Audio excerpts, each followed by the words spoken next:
Welcome to the Ultimate Dental Podcast, the place where you can learn how to create a dental practice and a business life that you love.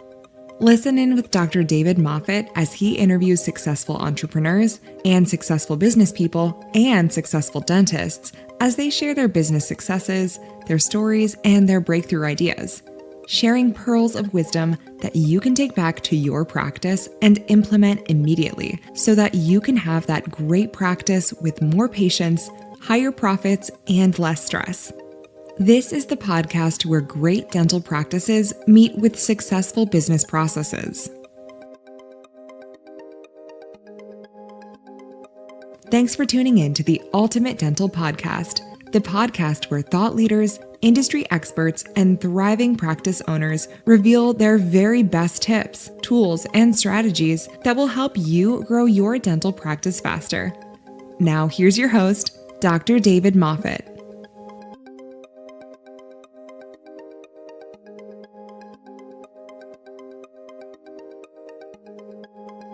Hi, everybody, and welcome to today's episode of the Ultimate Dental Podcast. I'm your host, Dr. David Moffet. It's just gone 6 o'clock Thursday morning down here in Burrowang in New South Wales in Australia, and it gives me great pleasure to be talking to a good friend and a mentor of mine, John DiJulius in Cleveland, Ohio, where it is Wednesday afternoon.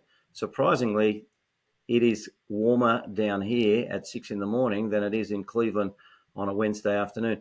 John, welcome to the Ultimate Dental Podcast. Good to see you. Great to see you, Doc. Always a pleasure.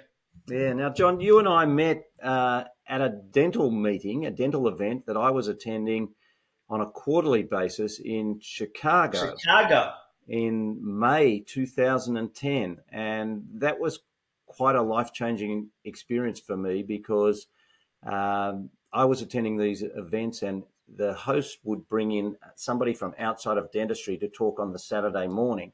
And when I heard you speak on customer service, it was life-changing because I knew that I was giving good customer service, but I also knew that my processes in my business didn't have the system that I needed to hold them together. It was random acts of kindness, but without process.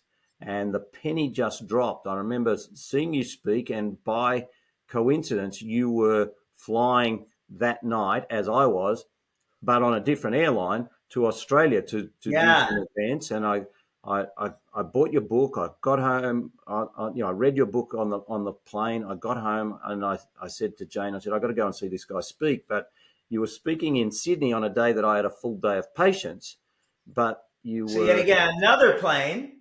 I got on another plane to Brisbane, where I had the day off. So I flew up to Brisbane, and I remember ringing Jane at the first break, and I said, "This is the answer. We've got to go to Cleveland in July and do this 4-day course that this guy's doing because this is the answer." So that was how I met you.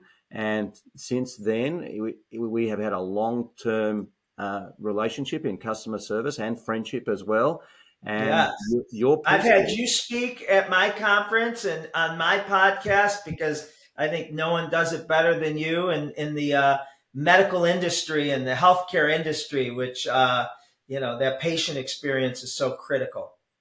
Well, it is, John, and my dental practice, which is but a memory, I sold it in 2007. I left it in 2014, and then I retired myself because of arthritis in my hands in 2017.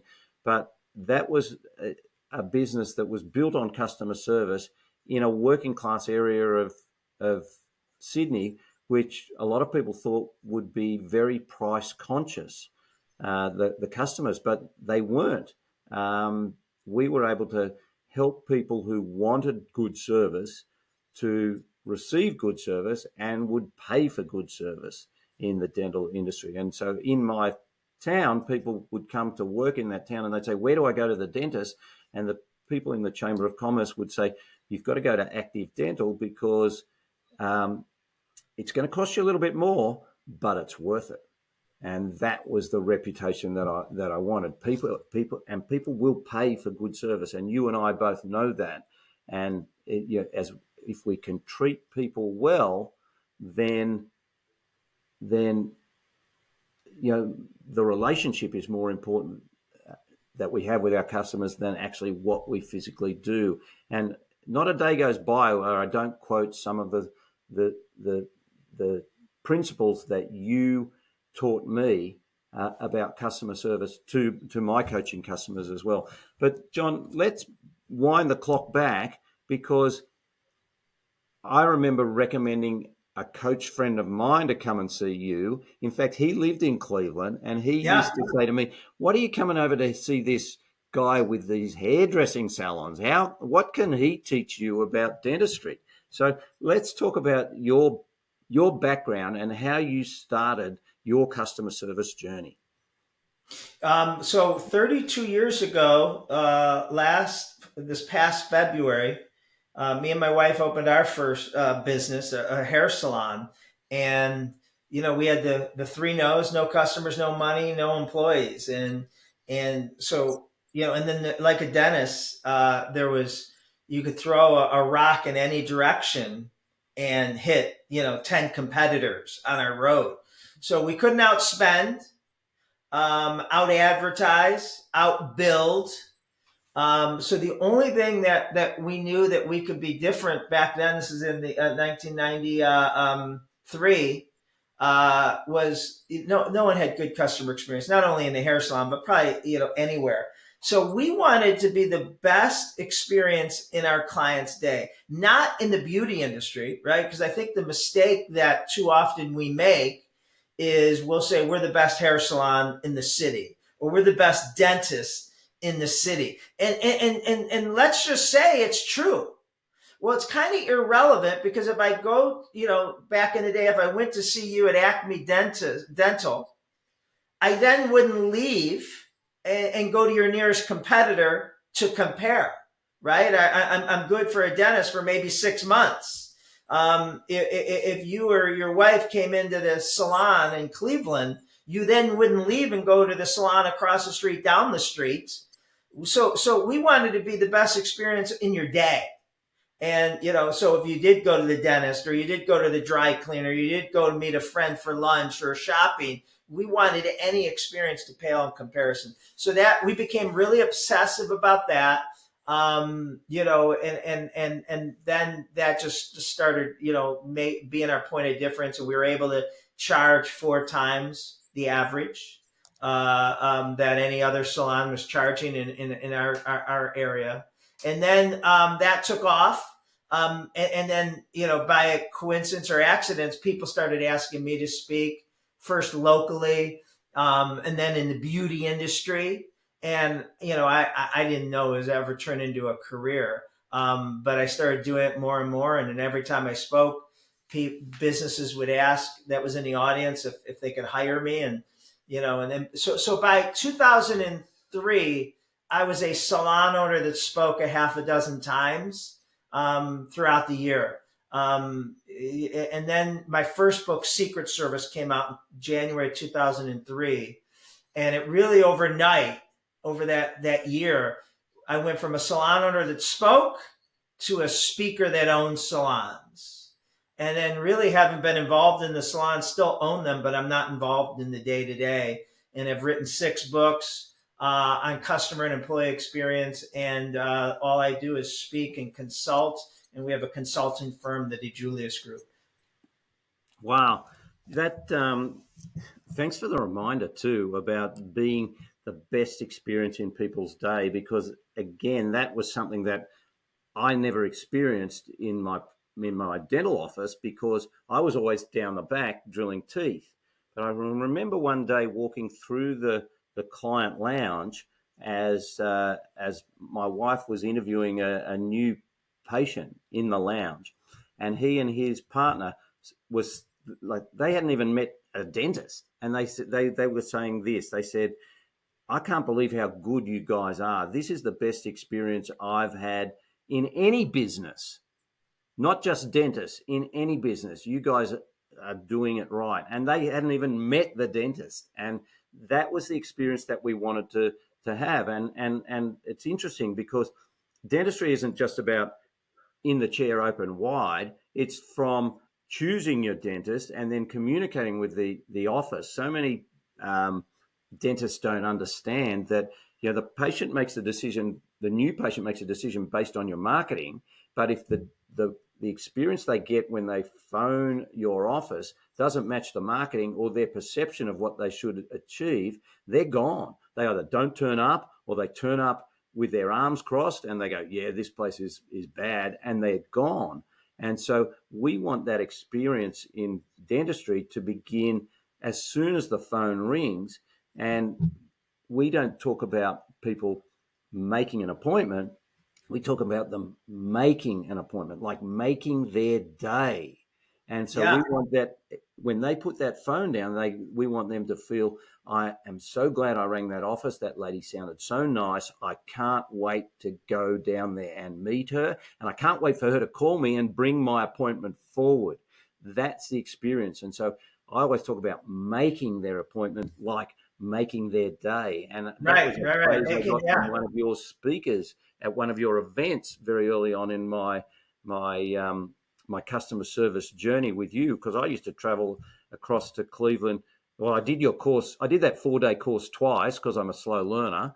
But I used to come across for your customer service event. Revolution Conference. Yeah. Something that, you bring up a lot of good things. I think as entrepreneurs, as hairdressers, as accountants, as dentists, as consultants, we think it's about us, right? But like you pointed out, it's science, and I believe that there's a myth out there that it's about outcomes. It's about the results, right? If you get my tooth to stop hurting, if you get a great haircut and color, if we go to a fancy steakhouse tonight and I order my steak medium rare, and that's how I get it, none of those dictate customer loyalty. I expect that. If I go to a good dentist, if I go to a well-known hair salon, if I go to a good steakhouse, and if that's all I get, customer loyalty, patient loyalty is about the micro moments. It's not about the outcomes. And the micro moments is when I called up, did they greet me? Were they rushing me? Were they pleasant? Did they recognize that I was a returning patient? Or did they take the time when I walked in, did I have to send off a flare gun for them to stop talking to one another? Or, did they greet me? All those micro experiences dictate customer loyalty. Yeah, and again, another thing that you taught me, the beat the greet. We as dental officers, we know who's coming in. We've got a schedule of who's made an appointment with us. So why shouldn't we be there to say, hi, Jenny, welcome back. Or if it's a new patient and we haven't met them, we've got a good chance. We've got their name in our book. So we've got a good chance. Hi, you must be Jenny. My name's Jenny. I spoke to you on the phone. Welcome to Active Dental. And that is far better than ding the bell and wait for somebody to ram a clipboard in their face. Yes.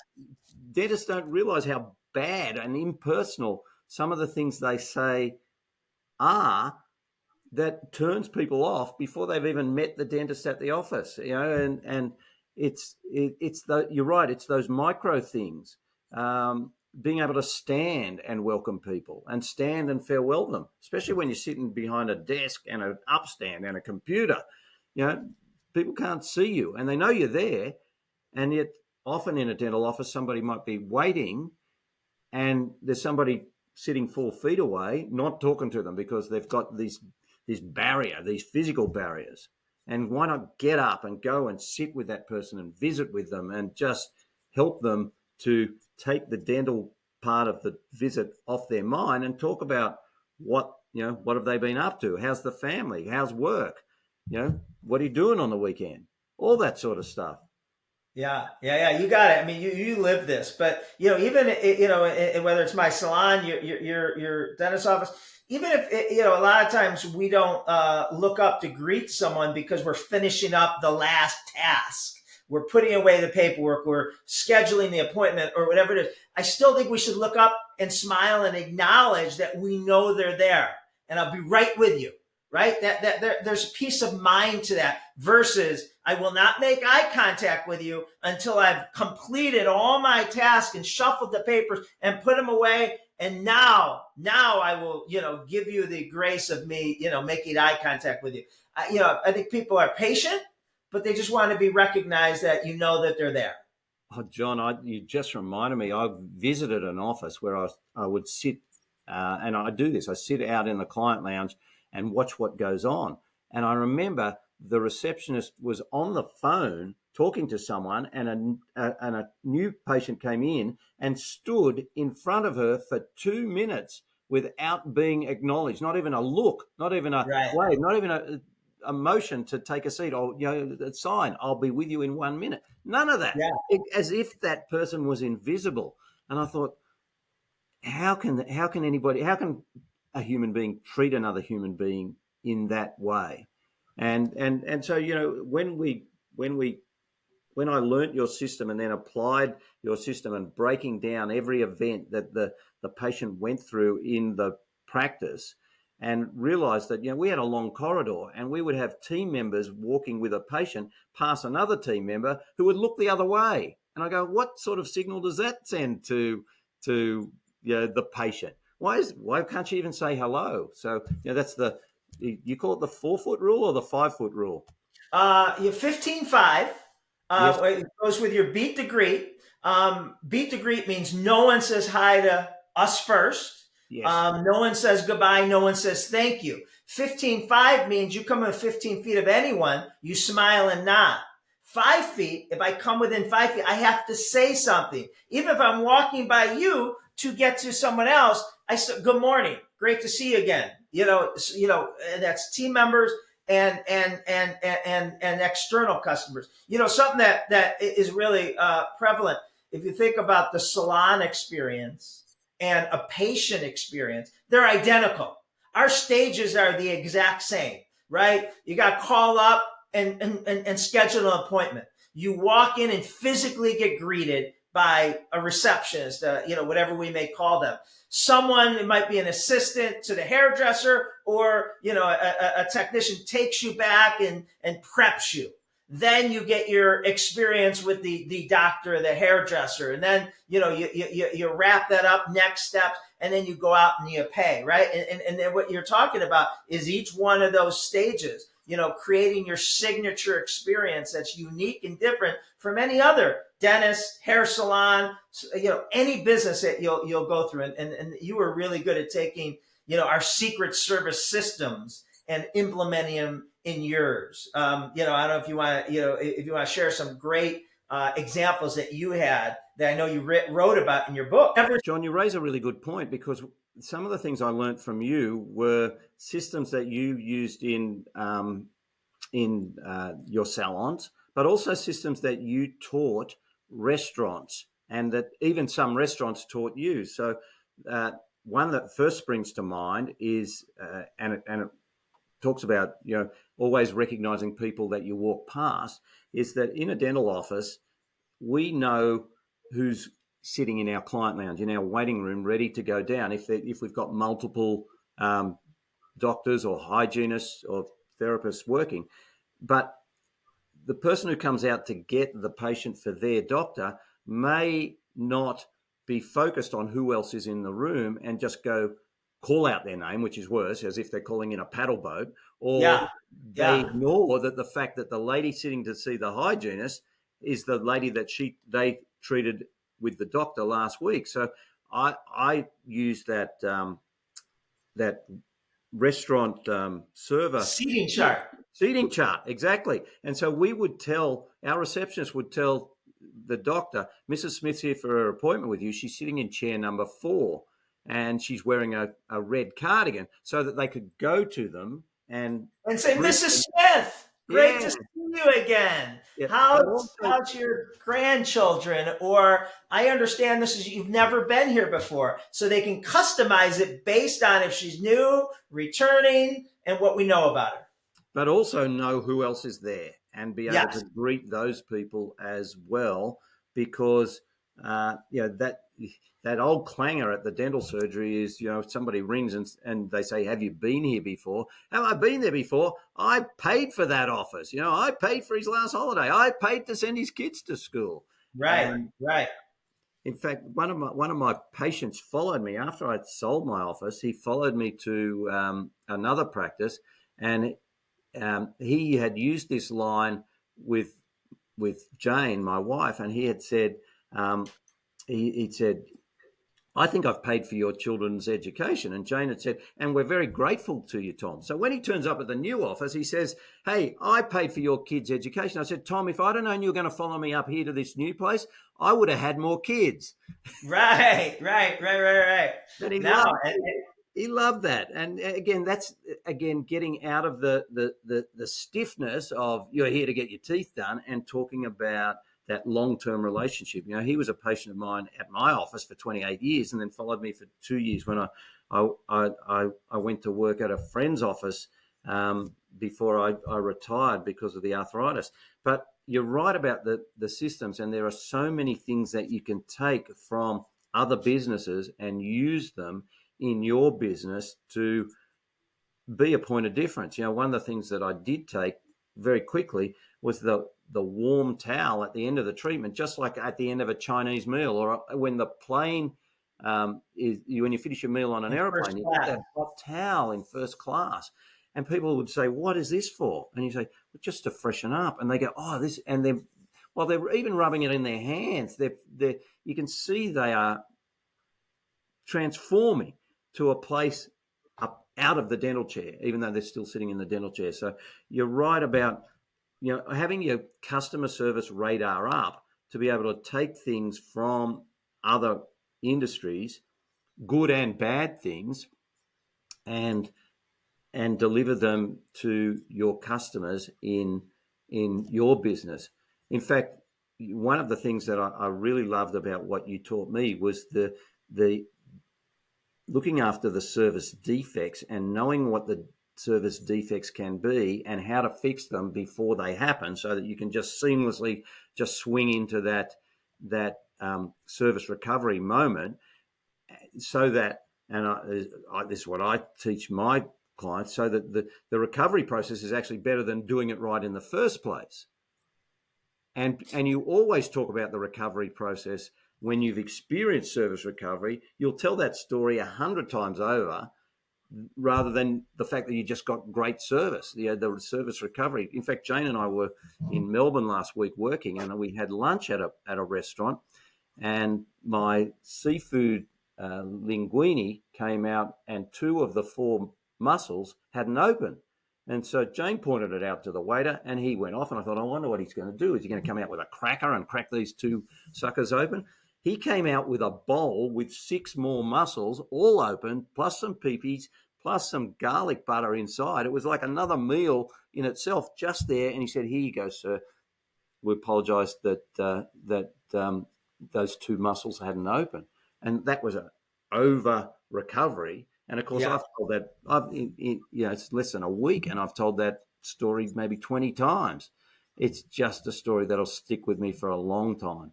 And so those are the moments that we're trying to create, isn't it?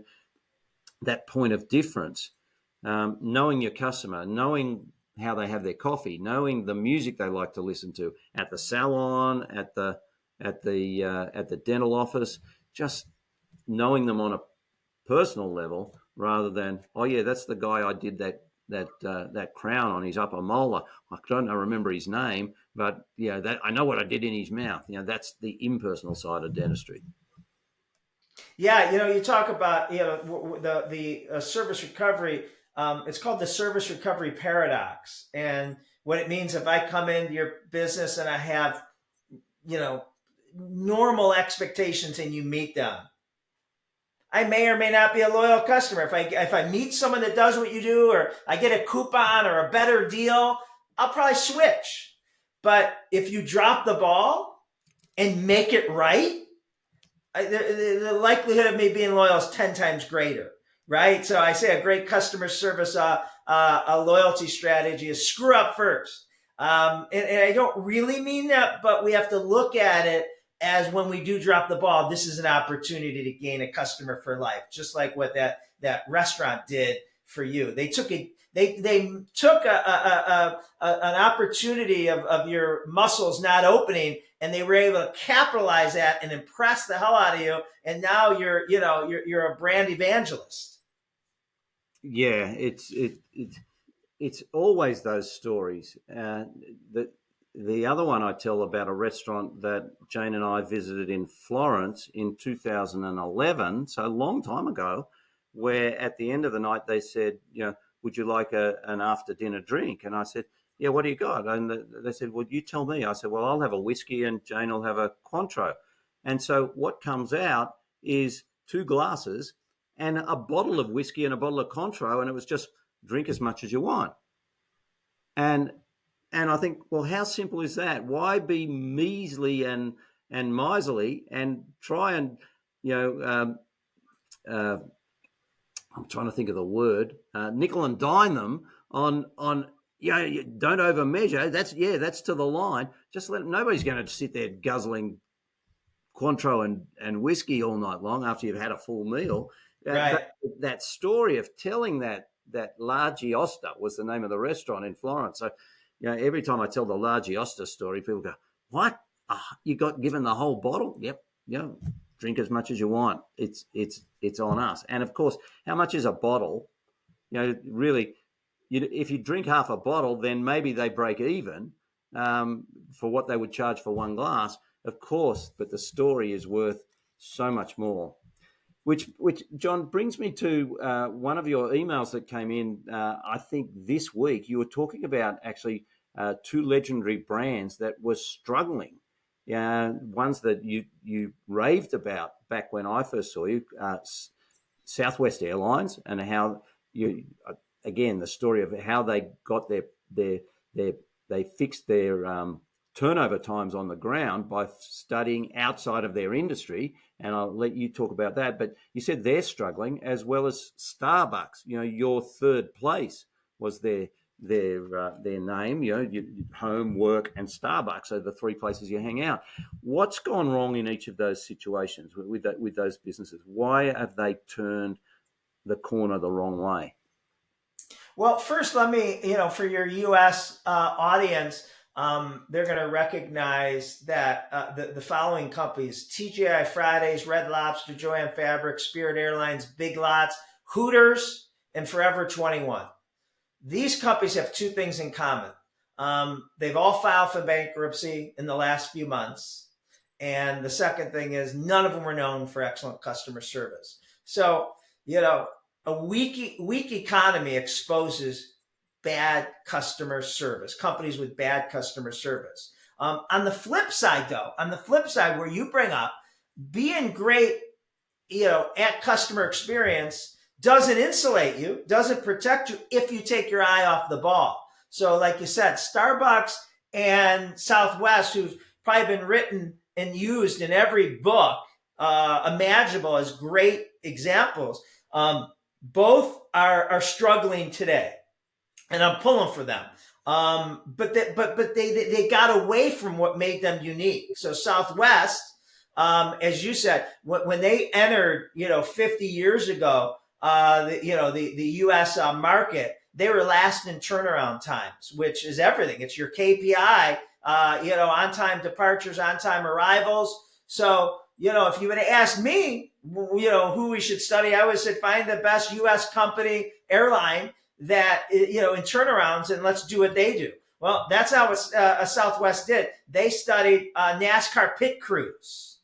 And, they found out what it was taking NASCAR to do in 30 seconds. It was taking Southwest to do in 30 minutes. So, that was one of the things that made them unique, their turnaround times. They had open seating, free check bags. They were the first ever to come out with no rescheduling or cancellation fees. And in the U.S., you guys have much better airlines overseas, but in the U.S. they had the nicest crew. They've gotten away from a lot of those things, and they're getting beaten up. And there's a backlash going on. And I hope they get back to it, because I've always liked that. Starbucks, the third place, for the longest time, we worked with them for a while. They were that place that you can go and hang out for 15 minutes or an hour and 15 minutes. You could finish a book you're reading. You can, bring your laptop and clean up your email, or you can conduct an interview. There was over 170,000 different ways you could order your Starbucks drink and get it, right? And someone would write your name on it, which would help them on the cup, and they'd write a message, but it would also help the baristas remember you and your drink order. So the next time you came in, they'd say, Dr. Moffet, the venti soy latte with 2 extra pumps, and, made you feel like a VIP. Well, from the pandemic, they refocused their what they looked at, and they got away from the in-store experience. They scaled that back. They became obsessed and only obsessed with drive-through, online to-go ordering, and mobile ordering. And they've shrunk their menus. They stopped for speed of service. They stopped getting customers' names, writing on it, writing little messages, and their sales have taken a hit. Their stock has taken a hit. Now their new CEO is rededicating to a lot of that stuff that made them unique. So just because at one time you were great at customer experience doesn't mean that that's going to protect you forever. You can't get away from what made you unique. Well, you can't dilute it. I think that's the issue, and it is the same down here. Our national airline Qantas got away from all the things that made it great, and now people who fly at the pointy end of the plane are writing about how bad the meals are, how bad the service is, and how things are different to what it was like 10 years ago. And so that Southwest experience of always being known for never charging for baggage is that's a game changer. I fly in the business part of a Qantas plane overseas, and I asked, where's the shaving kit that they usually put in there? Because I will have a shave at the end of a 16-hour flight. Yeah, we don't put it in anymore. Because more people have beards. Well, this face doesn't. So why can't I get one from somewhere? Why do I have to? I can't bring my own because it's an aerosol. Safety, safety issue. Like I'm going to blow up a plane with an aerosol of shaving cream. That's crazy. But anyway, it's that cutting corners. They even took the cloth napkins out of the business bathrooms and just put scratchy paper ones in there. And it's like, really, it's the most expensive real estate on the planet is the front end of a plane. Make it something that's memorable to keep people coming back to you, because they'll write about it if you don't. And I guess bad news travels faster than good news, and that's why when things do go bad, which they will go bad, accidents happen, that we need our service recovery processes to be ready. We don't have to run, let me go and check what I have to do. Let's just do it. I was telling a client yesterday that, if something went wrong in our practice, if it was a female patient, I'd try and get flowers to their home before they got home. We would call our florist and say, can you get some flowers over to Mrs. Jones's place, just so that when she gets home, she's not as cranky with us, and she realizes that we did mess up and we want to make you care. Yeah. And so I love that. Yeah. I remember when I went to work for my friend, a patient came in to get his crown put in, and it had been misplaced. It had arrived, but it had been misplaced. They had lost it, and they didn't tell me until I'd removed his temporary crown and destroyed it in removing it. And I'm going, And so what I did for him was that I sent him a lottery ticket, a scratch lottery ticket with, he could have won $60,000. And so he would have been angry with me for a day, but then he had this big ticket. He'd take a photo and he could say, you know what, they messed up, but they made up better. And those are the stories that you want people to be telling about you, not, not that, or when you make up worse is even worse than not even making up sometimes. Yeah, that's what we call, as you know, being zero risk to do business with.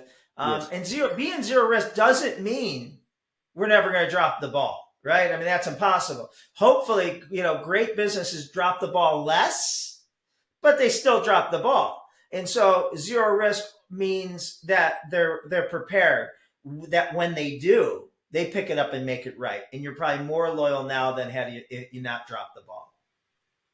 Yeah, I love the way that your message for businesses is built around the foundation. Again, this is something that I was unaware of in my practice, that we have to have a service vision and know exactly what that vision was and be able to just pull the string and be able to say it, and then look for people who shared that vision and get them on board and then teach them what to do, rather than saying, this is what we do.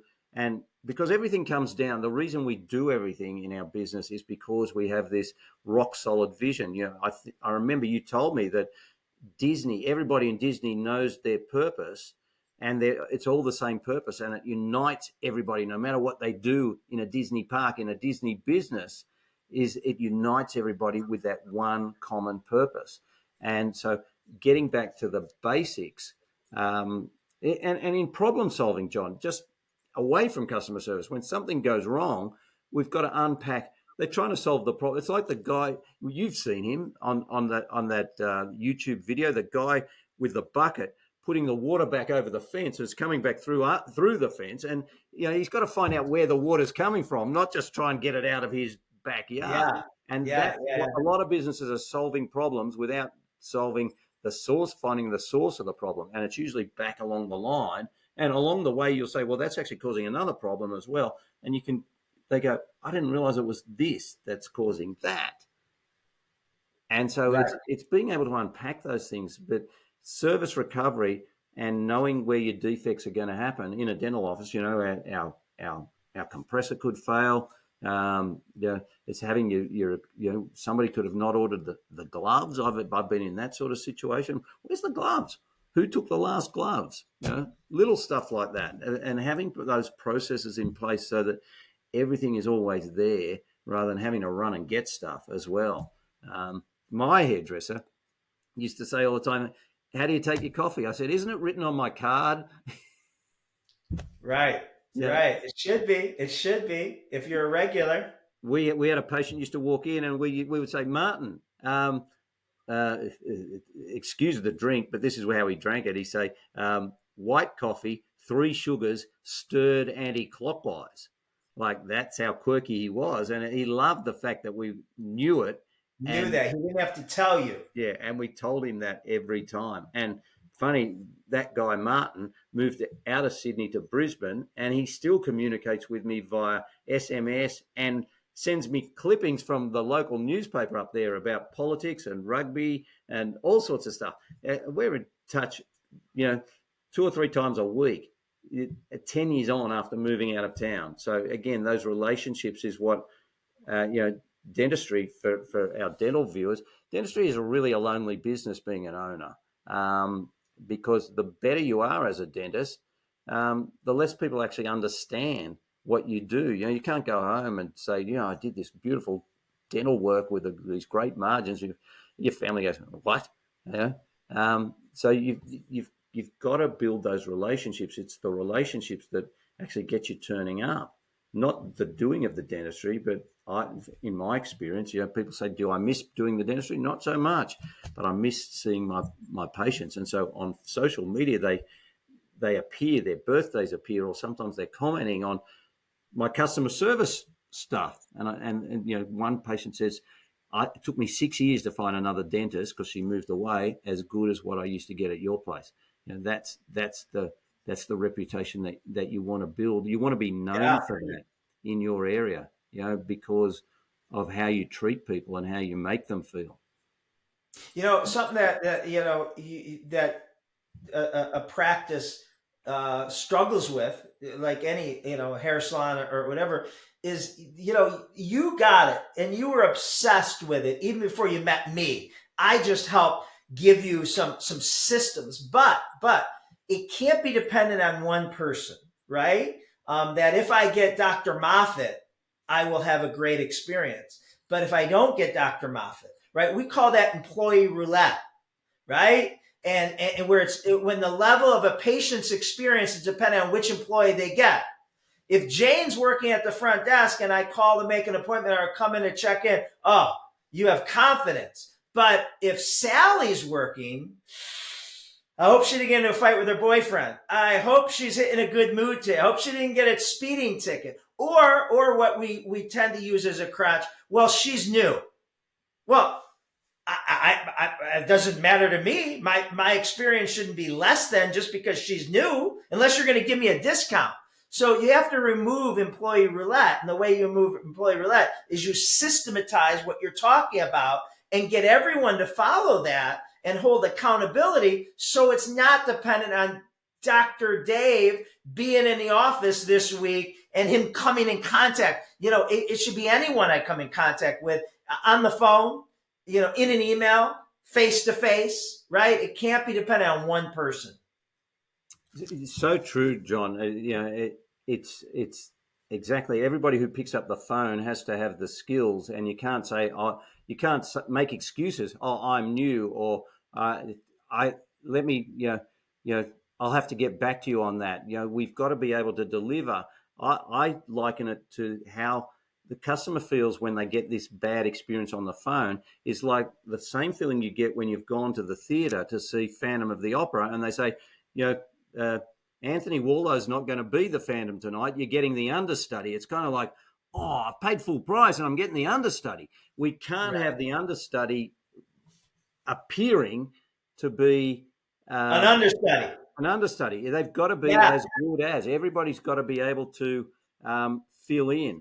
And my rugby team that I follow down here has won 4 premierships in a row, which is unheard of since the 1960s.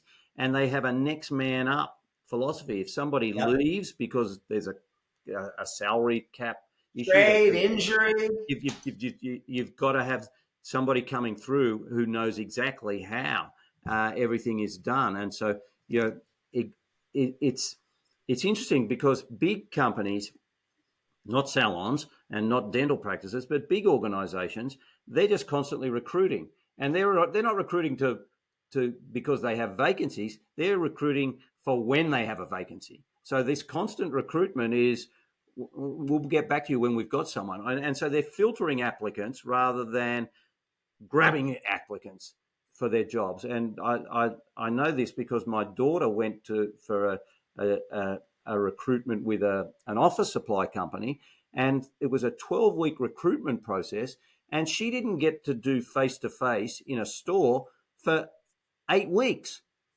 And I said, like in dentists, it's like, all right, you know how to answer the phone? There's the phone, get to work. No, this is how we do it at our place. But I said, 8 weeks before she gets face-to-face with a customer, and she's only selling pens. It's not like it's a life-changing experience, but their process to make sure that everybody knows the culture, and also everybody, when they come to work there, knows what to happen if there's a disagreement, not just with customers, but also a disagreement between employees, and what the company tolerates as how people treat each other. And that learning that, the manual was this thick for an employee learning how to sell pens. Certified before she was able to go out and start working with the customers. And it doesn't have to be that intense for a practice, but they still need to be tested and certified, on what your non-negotiable standards are, besides the technical and operational stuff, and how to take a credit card and how to process insurance and all those things. Very important. But also how we treat a patient, a return patient, for the beat the greet, all those little systems. Everyone needs to know and be tested that I don't feel a hiccup or a misstep in my next visit if David's not there or Jane's not there. Even your regular patients, and it's the same with the regular clients at a salon. And I remember a dentist friend of mine telling me about somebody who came to trim a hedge at his home, and the guy trimmed the hedge and then didn't make an appointment to come back and trim it when he knew that it would have grown to obstruct the view again. And so regular customers, it's in dentistry, it's people say, how do you get people to come back regularly? You just say to them, all right, looks like Tuesdays at 11 o'clock is when you want to come in. So I've made that appointment for you in 6 months' time. Even as a man, I've actually scheduled my whole calendar this year to get my hair cut every 4 weeks. So people love that. Yeah, he's going, nobody does that in my salon. I said, here it is. I said, because what happens is that they would make the thing and then they would just tell me face to face, and of course didn't give me a card, and I would wait for the text message to say, oh, geez, I thought it was this week, but I wasn't sure. So I just said, look, I'm going on a vacation, and last time I went on I was out of town for 4 weeks. I did a house sit up in Sydney. My hair appointment fell in the middle, so it kind of couldn't be 2 weeks and 6 weeks. It was, so I had to go and see my old hairdresser up in Sydney, which wasn't too bad, but it was just that I was out of routine with getting things right, and so people like routine and familiarity and recognition of the fact. Make it easy for them. Yeah, exactly. And that shouldn't be on the customer to ask for a standing appointment. That should be on the business, like you said, assuming, hey, everyone's doing it. Would you like, do you like, how often do you like your haircut? How long? We recommend that your cleaning should be every 6 months, like you said, and it's just assumed, and you'll have a very high percentage of people that book that. They love it, and of course, that regular customer base, being known as the best hedge trimmer in town, but you've got nobody booked for early spring and late fall and all that sort of stuff. It's if you're selling your business, people want to say, wow, look at all these advance appointments. Yeah, these people come, this is just how they do it here. Reoccurring revenue. Returning revenue. That's exactly it. And loyal customers who love what you do, don't love us, they love how our business works for them and how they're treated. And like you said, it's not about seeing Dr. Dave every time. It's about knowing that everybody's drinking the same Kool-Aid at our dental practice, and everybody's going to get that same experience no matter who's actually doing the dentistry, who's answering the phone, who's checking them out, all that sort of stuff. Everybody's got to know their role and be able to deliver it without having to be nudged. Hey, you got to do this. Hey, get up and stand up when people come in. It's about knowing their roles and being really making people feel special. Yeah, it's the old Mary Kay Ash. Everybody's walking around with that sign around their neck that says, "Make me feel important." Yeah. You want to, I want to, we all want to feel important. The UPS man that's still dropping off packages. Yeah, not throwing them from the gate. Yeah. I saw a video of baggage handlers in different countries, and Australia was just as bad. They were just tossing bags across the tarmac. But in Japan, there's a guy at the carousel who actually straightens the bags as they come out of the chute and puts them with the wheels down and the handle up, so people can. Oh, wow. And lines them all up as they come in. Nobody gets to a bag before this guy's put it in position on the. Wow, that's impressive. Yeah. So again, how can we use what he's doing? There was a restaurant in New York that we used to go to that had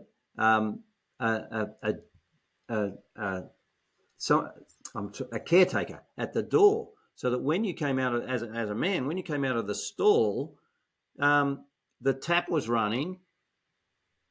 He pumped the soap into your hand, and then when you've washed your hands, he's got the towel. You didn't touch anything on the way out. But people complained because he was a man of color that this was something bad for him. It was a racial demeaning of him. And so they actually got rid of that because of the pressure. Yet he was probably the best paid person in that restaurant because everybody used to give him a couple of dollars for doing it. And he didn't mind it. He was there forever and ever. And so sadly, the public's pressure of people who didn't go to the business overran the actual benefits that people were getting from that man doing that service. And these are the little things, when the only thing that you had to remember at that restaurant was make sure I've got some cash in my pocket. Right. I'm going to the bathroom. Yeah. But again, it's a service story as well, about how that restaurant works so well. Now, the dehumanizing of service is the real issue. And it happened in dentistry with too many pop-up messages on computer terminals rather than somebody walking in and speaking kindly to the doctor while the patient in the chair hears how nice people talk. Oh, they talk to each other so nicely there. How can we get that air of pleasantry in an unpleasant environment of dentistry where people are hanging on to the armrest or when's this over? And all of a sudden somebody comes in and says, oh, Dr. Moffat, Mrs. Jones is here for her appointment and I thanked her for coming in early. Patient in the chair goes, they love you to come in early. They tell them that. I thank them for coming in early. People don't never say that. Oh, thanks for coming in early. That's great. I learned that because somebody in my office would come in and say, and she knows she's early. That's kind of like saying, and she knows she's stupid. What are you doing here so early? Right. How can we turn a negative into a positive in a dental surgery was really, and how do we create that as a system so it's not just one person greeting well and the other person not? Really, really important. You travel. You've dealt with some big companies, and some of the big companies that you have dealt with, John, which are also customer service icons, the top end hotels. The Ritz-Carlton and the Four Seasons, and they also know how to do things right. What are some of the lessons that a hair salon, a dental practice, any business can learn from what's going on at those top end hotels? Yeah, it's a lot of what you've talked about. It's pattern recognition, right? And pattern recognition is where do we drop the ball the most? How can we pick it up? It's also things like what are things that will come up. So in a hotel, maybe for you and I who travel, if we're lucky, my luggage may get lost once every other year. It doesn't happen that often. It happens, but and I travel a lot, once every other year, okay? But think about when it does, I'm sure you've had it happen, we are scrambling, right? We're not prepared for it. I don't have clothes to go on stage tomorrow morning because I probably didn't dress professional to get here, right? I did more of a casual, a baseball cap and a t-shirt and, travel pants. Then when I get to my hotel room, I realize I don't have my toothbrush or then in the morning after I take a shower, I realize, I don't have deodorant or gel, and you don't realize these things. But when I work with the hotels, it happens to the hotel every day. Someone of their 1,000 visitors, their luggage didn't make it. So you could be a hero by saying, "Oh, Mr. Moffat, do you need we have a 24-hour tailor clothing? Do you need or do you need clothing? Do you want to buy a kit, a toiletry kit that has a toothbrush, deodorant, gel, all those things, which you're then happy for because we don't think of these things until we're in that position. So it's pattern recognition. And then you become a hero to your customer. Yeah, you reminded me of a story Dan Kennedy told where he'd forgotten to pack his cufflinks, and so he was in a flap, and he was visiting menswear stores and said, I need cufflinks. And finally at one store, one lady said, well, we do sell shirts that have buttons and don't need cufflinks. And he's gone, why didn't I think of that? So it's being able to the problem wasn't that he needed cufflinks. The problem was that he just needed to be able to button his sleeves. Exactly.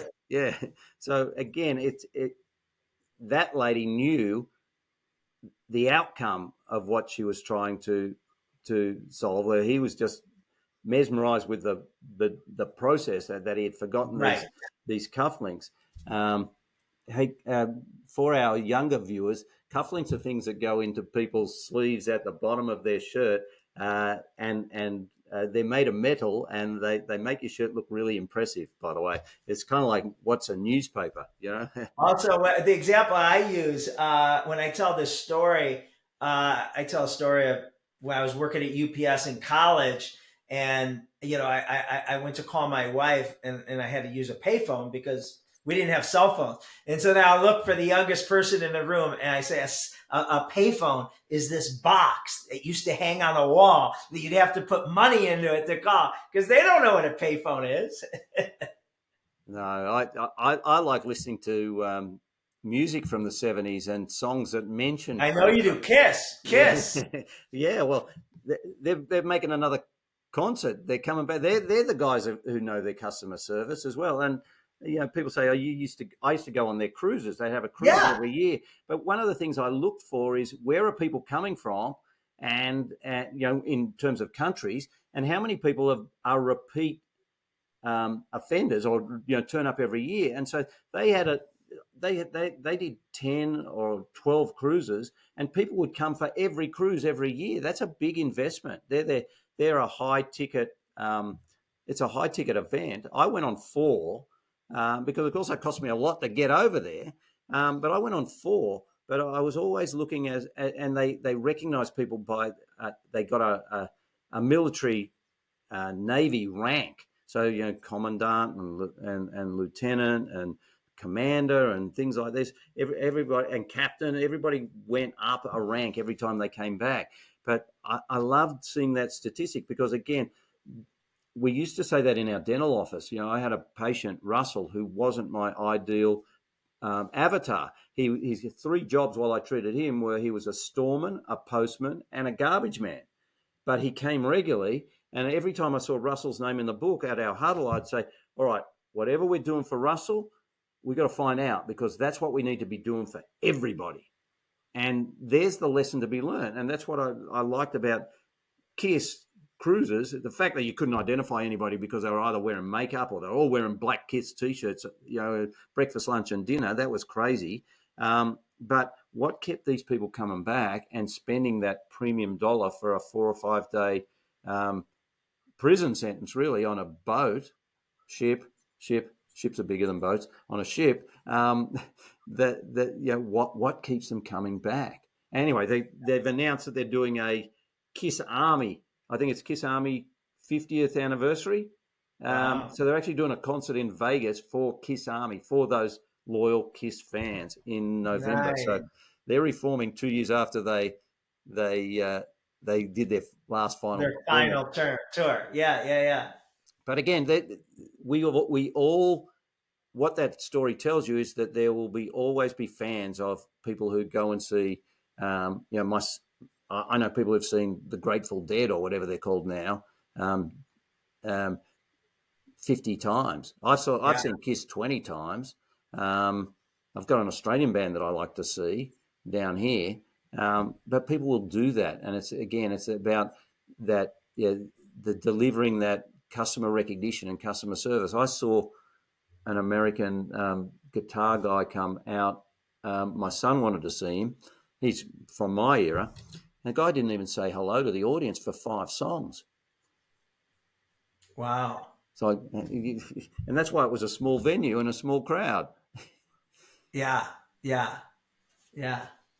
So, and again with Kiss, I think the other thing about Kiss is that, and this is what attracted me to them. The first time I went to a Kiss concert in the US, somebody told me there that they will make as much money out of the merchandise as they make from the ticket sales. So they've doubled their return on investment just by doing the merch. And that's, when KISS started commercializing merch, people said, "Oh, we're about the music." Well, about the music doesn't create memories, and it doesn't put food on your table as much as if you can sell somebody. I got that T-shirt at that concert in Salt Lake And the City. community, right? You see someone in a KISS shirt, you're going to bond with them, right? I know you. If you see someone with a KISS anything, you're going to go up and talk about your 20 concerts and your 4 cruises. It's the same with my football team. I wear a bucket hat because I like to protect the back of my neck and my ears from the sun. And I was in Manhattan, and a guy standing at the traffic lights, he said, "You don't see many Penrith Panthers buckets hats in New York." And I go, "Who do you follow?" He goes, "Oh, I follow Manly, which is another Sydney rugby team." And I go, "Wow, instant conversation connection as well." So again, getting back to, I'm wearing my team on my forehead. I could be wearing anybody's bucket hat, or I could be wearing a hat with nothing on it. But that actually sends a message about who I am. And it's funny that I see in Facebook memories that I've been wearing that hat. I've got many of them because they do expire the more you wear them. But I did buy many of them because I thought that's a nice hat. So again, there you go. The old Indians, Cleveland Guardians. The Guardians now, yeah. Yeah, formerly the Cleveland Indians. Yeah, so there's your loyalty to your town and to your teams. It's funny. My brother, his 2 sons and his wife, between the 4 of them, they follow 4 different rugby teams. Whereas in my family, it's just everybody just follows the Panthers. So how do we build? I guess we build that because we go. It's an experience. We go to the games. We go to the finals. We win the finals, and so it becomes a venture for everybody. But I took my kids to see KISS in concert in their penultimate tour down here because I wanted them to experience what I'd experienced in seeing them. Because it is more than just the music with KISS. It has to be. It's the show. And I think that's a message that we've got to remember. It's more than just the haircut. It's more than just the meal. You said that right at the start. It's about the experience and being made to feel important as a guest. And sadly, John, the longer we live, sometimes we outlast the businesses that we've loved so much. They close down. The owner retires, and we've got to find a new place to eat, a new place to get our hair cut, a new place to get our teeth done. And it's nice to know that we've been with them along those journeys.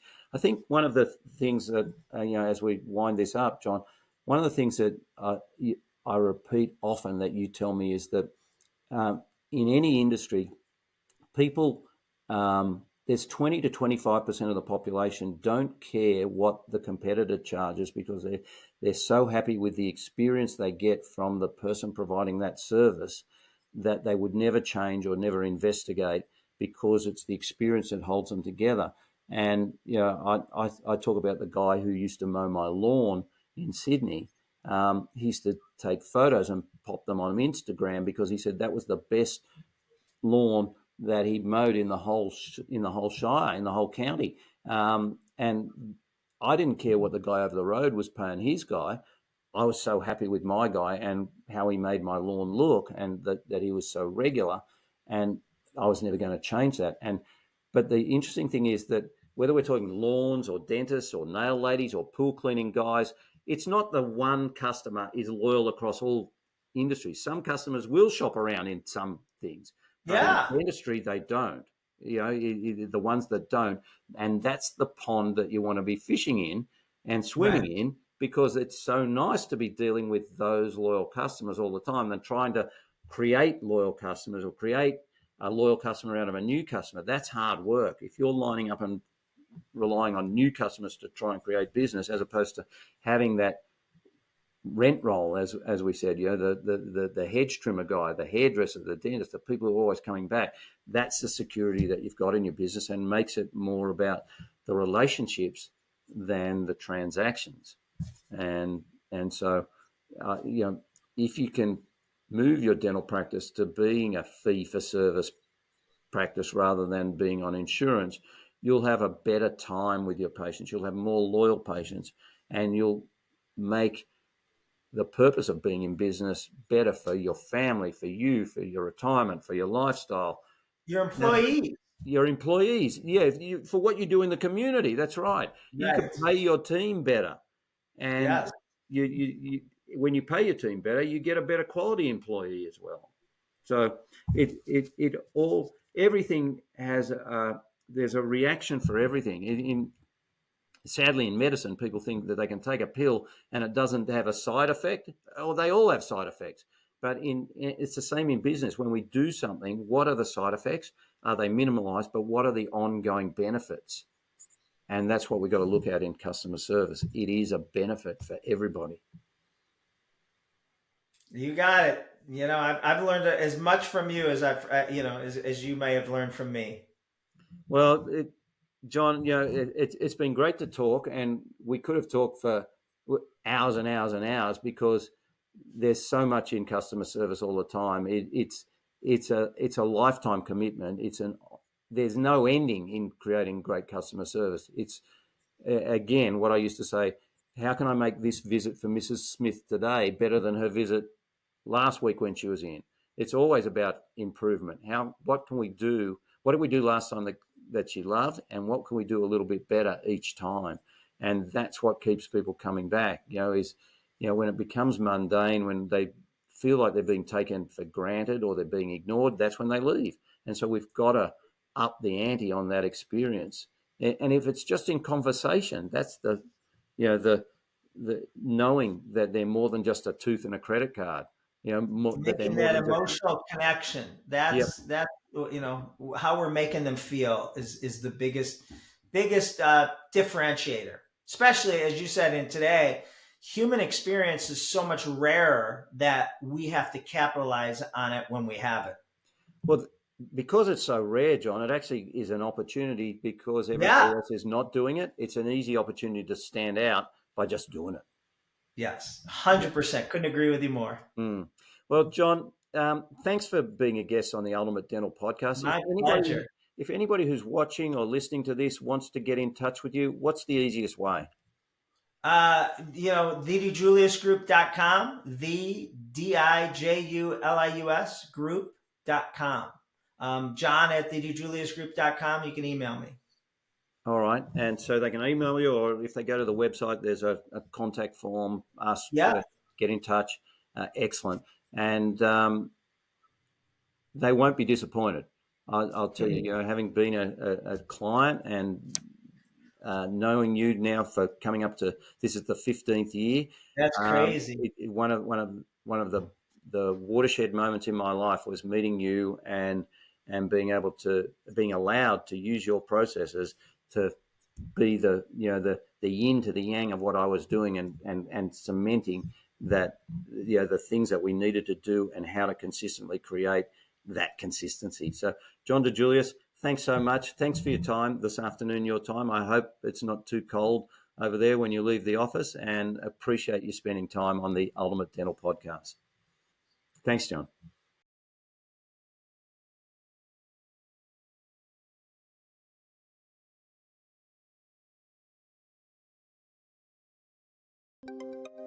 Thank you for tuning in to another inspiring episode of the Ultimate Dental Podcast.